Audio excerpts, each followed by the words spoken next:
Hello, good morning. మీరు border దాటిన తర్వాత మీరు ఇక్కడ మళ్ళా మీరు కస్టమ్స్ ఆఫీస్ అని ఉంటుంది నేపాల్ వాళ్ళది. ఇక్కడ మనము 2 వీలర్ తెచ్చుకుంటే ఇట్లా లైన్లో నిలబడి, 4 వీలర్ తెచ్చుకున్న లైన్లో నిలబడి మీరు ఇట్లా అమౌంట్ కట్టి పర్మిషన్ కట్టి మనము పోవాల్సి ఉంటుంది. అక్కడ అంతా పోలీసు వాళ్ళంతా నిలబడినారు. మీరు ఇక్కడ చూస్తే మీకు లుంబిని వచ్చి 26 కిలోమీటర్లు, పోఖ్రా వచ్చి 180 కిలోమీటర్లు. మీరు ఇక్కడ చూస్తున్నారు, పక్కన అన్ని హోటల్స్ ఉంటాయి. అదేవిధంగా మనీ ఎక్స్చేంజ్ చేయించేటు కానీ ఇక్కడ అన్నీ ఉన్నాయి చూస్తున్నారు.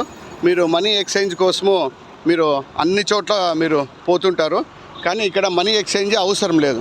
ఎందుకంటే మనకు ఇక్కడ మన ఇండియన్ రూపీకి చాలా వాల్యూ ఉంటుంది. 1000 రూపాయలు ఇస్తే వాళ్ళు 1600 ఇస్తున్నారు, కానీ కమిషన్ అని చెప్పి ఇచ్చేటప్పుడు 3 రూపాయలు పట్టుకుంటున్నారు. మళ్ళీ మనం మిగిలినాక అమౌంట్ టూర్ అంతా పోయి ఇస్తే దాంట్లో మళ్ళీ 1%, 2% పట్టుకోండి, అంటే 5% నష్టపోతున్నాం మనం. అందుకనే దయచేసి మనీ ఎక్స్చేంజర్ అని ఉంది, ఇటు చూసినట్టు చూడు. ఇక్కడ మళ్ళీ టూర్ అండ్ ట్రావెల్స్ ఇవన్నీ ఒక 4-5 చోట్ల మీరు విచారించండి పోయేటప్పుడు. ఎందుకంటే ఒక చోట ఒక్కొక్క రకంగా ఉంటుంది. ట్రావెలర్స్ కానీ మనకు ఎక్కువ చెప్పి మోసం చేస్తారు. అందుకని 4-5 చోట్ల విచారించి మనకి ఏదైతే తక్కువ ఉంటుందో అది మనకు అక్కడ మీరు ప్రిఫర్ చేయండి. ఇక్కడే లంచ్ డిన్నర్ అని ఉంది, ఇక్కడే మేము తిన్నాము. బ్రేక్ఫాస్ట్, లంచ్, డిన్నర్ అని. మనకు సౌత్ ఇండియన్ మాత్రం చిక్కవు, కానీ రోటీ, సబ్జీ అట్లాంటివి చిక్కుతాయి.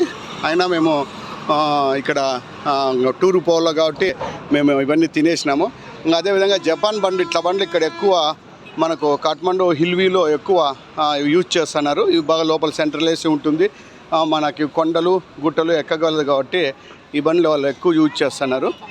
ఇవి చాలా బాగా ఎక్కువగా ఉన్నాయి. అదేవిధంగా ఈ కంటైనర్లు ఇట్లాంటివన్నీ మనకు వాళ్ళు సరుకు తీసుకోవడానికి రావడానికి ఉంటుంది. మనకు ఉదయమే మీరు వస్తే మీకు ఆల్రెడీ చెప్పినాను నేను. ఇది చూడండి, లుంబిని 26 కిలోమీటర్లు ఇటు నుంచి, పోఖ్రా 180 కిలోమీటర్స్. ఇటు నుంచి మీరు లుంబిని, పోఖ్రా, కాఠ్మండు అవన్నీ చూసుకొని వచ్చేదానికి మినిమం ఒక 1 వీక్ అవుతుంది. ఆ 1 వీక్ ప్లాన్ చేసుకోండి. మనకు అనంతపూర్ నుంచి అయితే మనకు దగ్గరగా ఉంటుంది. అనంతపూర్ నుంచి మనకు యశ్వంత్పూర్, గోరఖ్పూర్ ఎక్స్ప్రెస్ మనం చేసుకోవచ్చు. అది 1000 రూపీస్ టికెట్. మళ్ళీ ఇక్కడ వచ్చిన తర్వాత మన ట్రావెలర్స్లో మాట్లాడుకొని ఈజీగా మనకు నేపాల్ టూర్ విజయవంతంగా పూర్తి చేసుకోవచ్చు. అదేవిధంగా వచ్చినాము. ఇప్పుడు పోవడానికి మేము రెడీగా ఉన్నాము. ఇక ట్రావెలర్స్ని మాట్లాడుకొని లేకపోతే సొంతంగానో పోవాలని నిర్ణయం తీసుకున్నాము. కాబట్టి థ్యాంక్ యూ వెరీ మచ్. మీరు అందరూ జాగ్రత్తగా పోతారని, ఇండియన్స్ అంతా, అది ముఖ్యంగా ఆంధ్ర వాళ్ళు పోతారని ఆశిస్తున్నాను. Thank you very much. ఈ పండ్లు చూడండి, ఇక్కడ సేమ్ అక్కడ ఉండేవి మనకి ఇక్కడే ఉంటాయి, కొన్ని వెరైటీస్ ఉంటాయి.